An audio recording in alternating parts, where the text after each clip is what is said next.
মা, আমার কিন্তু প্রথম দিন থেকেই সন্দেহ ছিল। সব সময় মনে হতো কিছু তো গন্ডগোল আছে এর মধ্যে। আর আজ প্রমাণও হয়ে গেল যে প্রতিজ্ঞাই হলো সেই অশুভ শক্তি।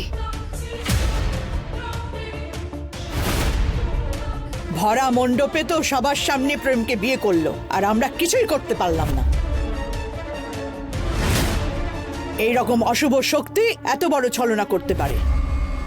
আরে আমি তো একে দেবী মনে করেছিলাম, কিন্তু দেখা গেল এ তো অশুভ শক্তি। না না, আমি কিচ্ছু করিনি।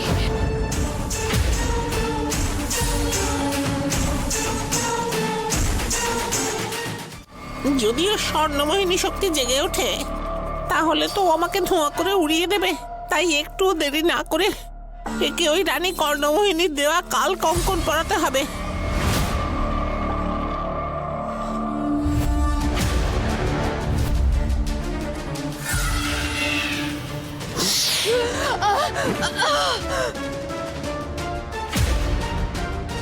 এটা কাল কঙ্কন। এটা অশুভ শক্তি দিয়ে বানানো একটা কবচ। ওই স্বর্ণমোহিনীর এক ফুঁতেই তো উড়ে যাবে তুমি। কিন্তু যতক্ষণ এই মায়াবী কবচ তোমার সঙ্গে থাকবে, ওই স্বর্ণমোহিনীর ক্ষমতা কিছুক্ষণের জন্য শিথিল হয়ে যাবে। এবার আর কেউ আটকাতেই পারবে না ওই স্বর্ণমোহিনীকে এই মায়াবনে আনার জন্য।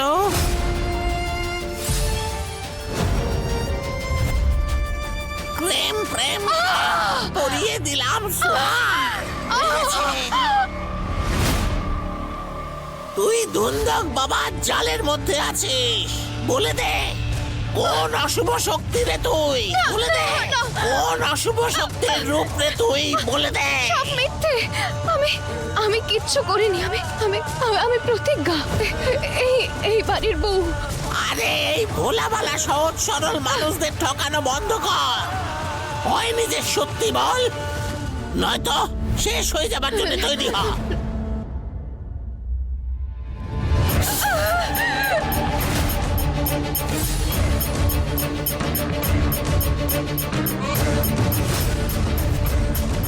এত বড় অশুভ শক্তি এই পরিবারে বৌমা হয়েছিল এতদিন, আমরা কিছুই টের পাইনি। আমাদের স্বামীদের বশ করে নিয়ে আমাদের মারতে চাইছিল। পদ্মাকে আমি লক্ষ্যবার বলেছি যে সাবিত্রী ব্রতর দিন ও যেন বাড়ির বাইরে না বেরোয়, কিন্তু পদ্মা আমার একটা কথাও শোনেনি। তারপর ওই আকাশ থেকে আগুনের গোলা পড়লো। হ্যাঁ, আগুনের গোলার মাঝখানে এমন দৌড়াচ্ছিল, মনে হচ্ছিল ওর জন্য ওটা বৃষ্টি। আমার তো মনে হয় প্রেমকেও ও নিজের বশে করে নিয়েছে। সেই জন্যই তো এই মেয়েটার জন্য প্রেম, আঙ্কেল, আন্টি, আমার এমনকি গোটা পরিবারের বিরুদ্ধে চলে গেছে। ধনকুন্দ্রা, সবার আগে আমাদের রানী কর্ণমোহিনীর কুণ্ডল খুঁজে বের করতে হবে। এ নিশ্চয়ই সবকিছু নিজের ঘরে লুকিয়ে রেখেছে। আমাদের ওর ঘরে তল্লাশি নিতে হবে। সত্যিটা নিজে নিজেই বাইরে বেরিয়ে আসবে। আপনি কিচ্ছু পাবেন না। আপনি আমার ঘরের তল্লাশি নিতে পারেন। চল।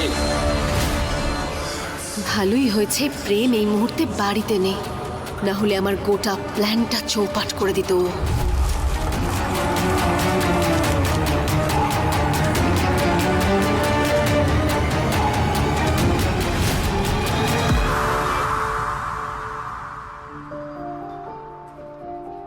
এই যে প্রেম এসে গেছে।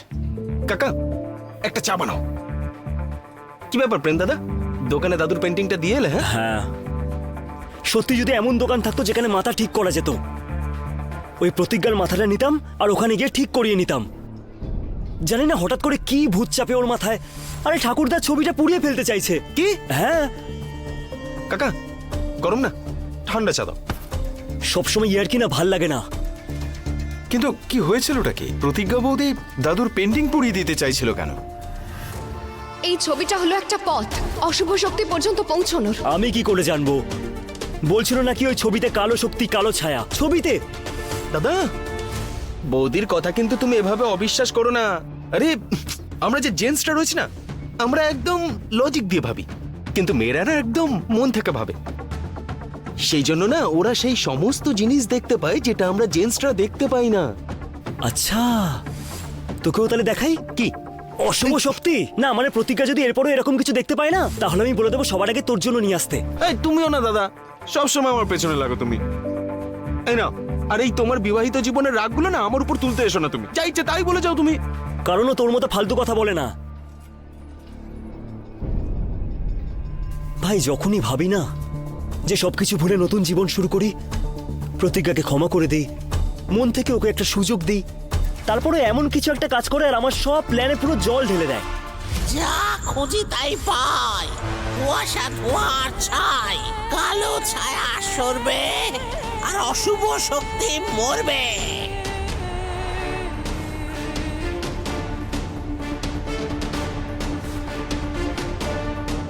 কর্ণমোহিনীর কুণ্ডল এখানেই কোথাও থাকা উচিত, কিন্তু কোথায় লুকিয়ে রেখেছে ও?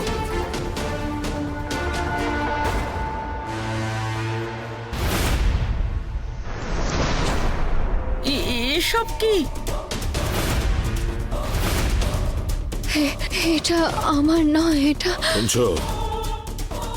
খোলো ওকে। আমি সত্যি বলছি, আমার নয়। তাহলে এই পুঁটলিটা এখানে তোমার ব্যাগে এলো কি করে? আন্টি, আপনি ওর কোনো কথা শুনবেন না, খুলুন এটা। এক্ষুনি ওর সব সত্যি ধরা পড়ে যাবে।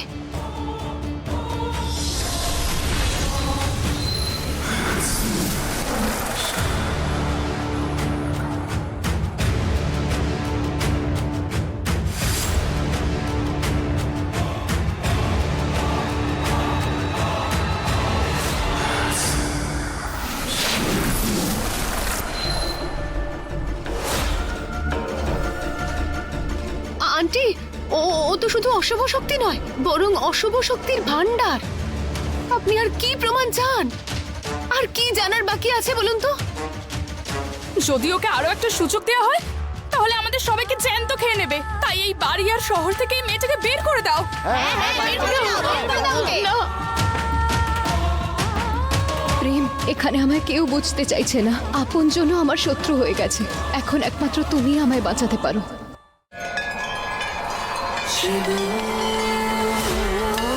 প্রেম, এই যে চল চল চল।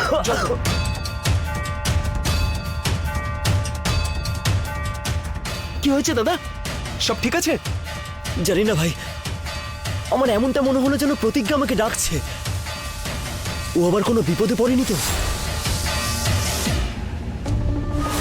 ভয় দেখাও, ধমকাও, যা যা করার সব কিছু করো, কিন্তু ওই স্বর্ণ মোহিনীকে জীবিত অবস্থায় এখানে আমার কাছে নিয়ে এসো। ধুনধাক বাবা, এরকম অশুভ শক্তির জন্য এই বাড়িতে কোনো জায়গা নেই। এর জায়গা মায়াবনে। আপনি একে মায়াবনে নিয়ে যান। ওখানে গেলেই ওর আসল চেহারা বেরিয়ে আসবে।